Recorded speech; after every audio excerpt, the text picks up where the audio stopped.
the path for Vice President Kamala Harris to secure the Democratic presidential nomination is clearing. That may end up being the easy part. The most formidable challenge defeating Republican nominee Donald Trump in November is still to come. Her elevation to the top of ticket would bring new strengths for the Democrats, but it also exposes weaknesses that were less of a concern with Mr. Biden. According to recent polls, Ms. Harris trails the former president slightly, a roughly similar position to the one Mr. Biden found himself in before his historic announcement. But there may be more room for those numbers to shift as we move from a hypothetical matchup to a very real one. For at least a moment, Democrats have a jolt of energy after more than 3 weeks of intense hand-wringing over the president's fitness and ability to sustain his campaign. All of Ms. Harris's leading potential rivals for the nomination have endorsed her, as has former Speaker of the House Nancy Pelosi, who remains one of the most influential players in Democratic politics. This is, still, shaping up to be a tight race in November, a condition that reflects deep partisan trenches in American politics and the distaste many voters have for Trump as a candidate.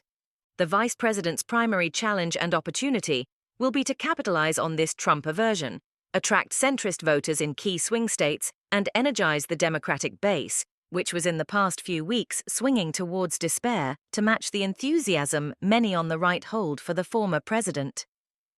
A reset. This renewed sense of Democratic presidential enthusiasm comes with a dollar sign attached. According to the Harris campaign, the vice president raised more than $80 million, £62 million, in new donations in the 24 hours since Mr. Biden's announcement, the biggest one-day total of any candidate this election cycle.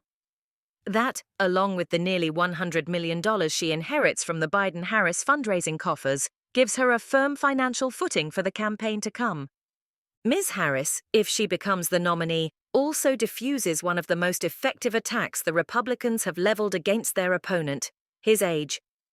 For months, the Trump campaign has been pounding Mr. Biden for being feeble and easily confused, characterizations that were reinforced for many Americans after the president's halting debate performance 4 weeks ago. The vice president, at age 59, will be a more energetic campaigner and able to make a more coherent case for her party. She could also turn the 78-year-old Trump's age against him, as he would become the oldest person ever elected president. Ms. Harris may also be able to shore up support from black voters, who polls indicate had been drifting away from Mr. Biden in recent months. If she can combine that with more backing from other minorities and younger voters, Barack Obama's winning coalition from 2008 and 2012, it could help her gain ground against Trump in the handful of swing states that will decide this year's election. Her background as a prosecutor could also burnish tough-on-crime credentials. While her law enforcement resume was a liability when she ran for the Democratic presidential nomination in 2019 and led to derisive "Kamala is a cop" attacks from the left, it could help her in a campaign against Trump. The vice president has also been the administration's point person on abortion, which has proven to be one of the most potent issues for motivating the Democratic base in recent elections. Mr. Biden, by contrast, sometimes had been a reluctant advocate on the issue, hampered by a past record of supporting some limits on the procedure. I think she reminds suburban women across the country, particularly in those battleground states, of what's at stake with reproductive rights. Former New York Congressman Steve Israel, who headed the Democratic Congressional Campaign Committee, told the BBC's Americast podcast. "We have established a fundamental reset in the campaign. Harris's vulnerabilities. For all Harris's potential strengths, there is a reason why some Democrats were initially reluctant to push Mr. Biden to step aside, given that his running mate would be the clear successor. Despite generating Democratic enthusiasm on the subject of abortion, Ms. Harris's record as vice president has been mixed. Early in the administration, she was set the task of addressing the root causes of the migration crisis at the US-Mexico border. A number of missteps and misstatements, including a ham-handed June 2021 interview with NBC News presenter Lester Holt, damaged her standing and opened her to conservative attacks. Republicans are already condemning her as the president's border czar, attempting to make her the face of what public opinion polls have found is the Biden administration's unpopular immigration policies.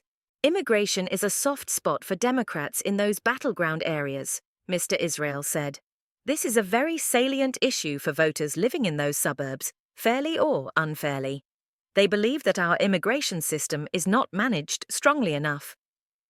The Trump campaign will also try to turn the vice president's prosecutorial background against her, both by highlighting the former president's record of enacting criminal justice reform and by attacking her past prosecutorial and parole decisions. Another Harris vulnerability is her checkered track record as a candidate. In her 2016 Senate bid, she faced only token opposition from Republicans in deeply Democratic California. Her one solo run for national office, a bid for the 2020 Democratic presidential nomination, ended in ruins.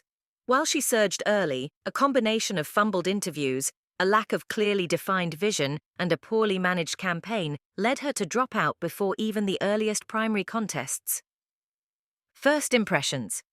Perhaps the biggest challenge for Ms. Harris is that, unlike the president, she is not the incumbent.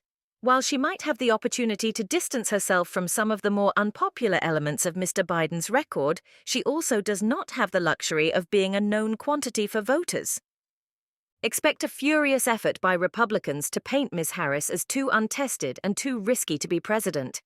In effect, Trump now has a greater claim to being the only proven commodity. The vice president has a chance, in the days ahead, to make a new first impression with the American public. If she stumbles out of the gate, it could open the door to an extended power struggle that stretches into the Democrats' national convention in late August. They could end up with the party uniting behind a different candidate or tearing itself apart. As the past 4 weeks have shown, fortunes in the White House race can shift quickly and permanently. Ms. Harris has punched her ticket to the biggest stage in American politics. Now she has to show she can compete. Share your thoughts in comment. Subscribe for more updates. Thanks for watching.